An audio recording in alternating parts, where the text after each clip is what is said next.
عالم اسلام میں سے عالم عرب ان کے شکنجے میں جا چکا، کیوں بنا کر کھڑے ہوئے ہیں اسرائیل کو ماننے کے لیے اور سر تسلیم خم کرنے کے لیے؟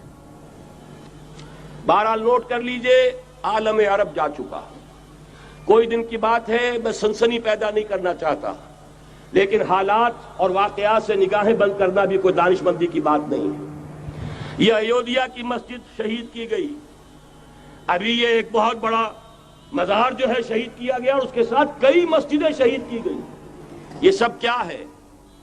یہ مسلمانوں کی نفس دیکھی جا رہی ہے کہ کوئی غیرت اور حمیت نام کی کوئی شے باقی ہے؟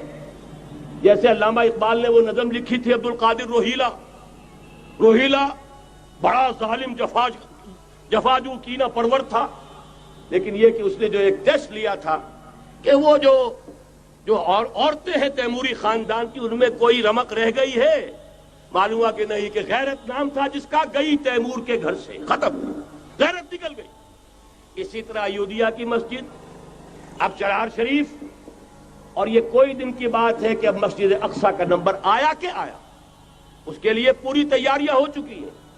یروشلم کا مشرقی حصہ خالی کرایا جا چکا ہے، اس کے اندر اب پورا تسلط یہودی کر رہے ہیں، یہاں تک کہ اب کے یاسر عرفات صاحب نے بھی کچھ نہ کچھ جو ہے احتجاج کی بات کی ہے، حالانکہ اب تک ہر بات مان کر منقار زیرے پر تھا، لیکن یہ کہ ایک وقت آتا ہے آخر کار اسے بھی کچھ بولنا پڑ گیا ہے۔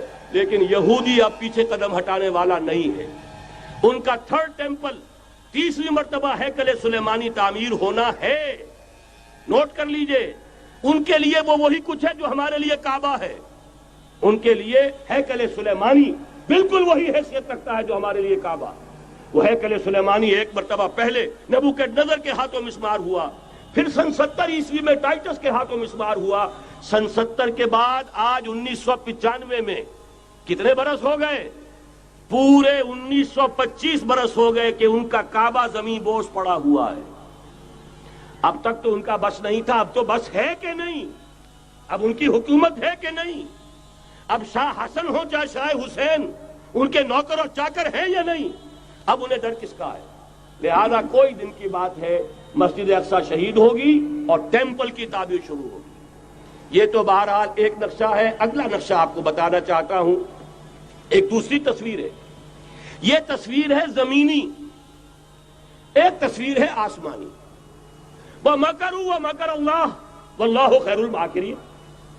انہوں نے اپنی سی تدبیریں کی، اللہ نے اپنی تدبیر کی، اور ظاہر بات ہے اللہ کی تدبیر سے بہتر تدبیر کس کی ہوگی؟ چنانچہ یہودیوں کی سازشیں اس وقت بھی ناکام ہوئی تھی یا نہیں؟ ظاہر بات ہے جاء الحق وزهق الباطل ان الباطل کان زهوقا۔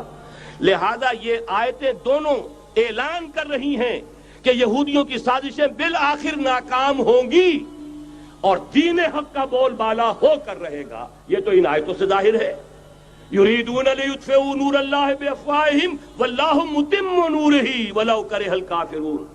یریدون ان یطفئوا نور اللہ بافواہہم ویابى اللہ الا یتم نورہ ولو کرہ الکافرون۔ هو الذی ارسل رسولہ بالہدی ودین الحق لیظہرہ علی الدین کلہ ولو کرہ المشرکون۔ اللہ نے تو بھیجا ہی ہے اپنے رسول کو اس فیصلے کے ساتھ اور یہ ذمہ داری اور مشن دے کر کہ جو دین حق آپ کو دے کر بھیجا جا رہا ہے اسے غالب کیجئے، نافذ کیجئے، قائم کیجئے۔ اس مشن کے ساتھ بھیجا جا رہا ہے۔ قرآن کہتا ہے ببانگ دہل وما ارسلناک الا کافۃ للناس بشیرا ونذیرا۔ اے محمد صلی اللہ علیہ وسلم، ہم نے نہیں بھیجا ہے آپ کو مگر پوری نوع انسانی کے لیے بشیر اور نذیر بنا کر۔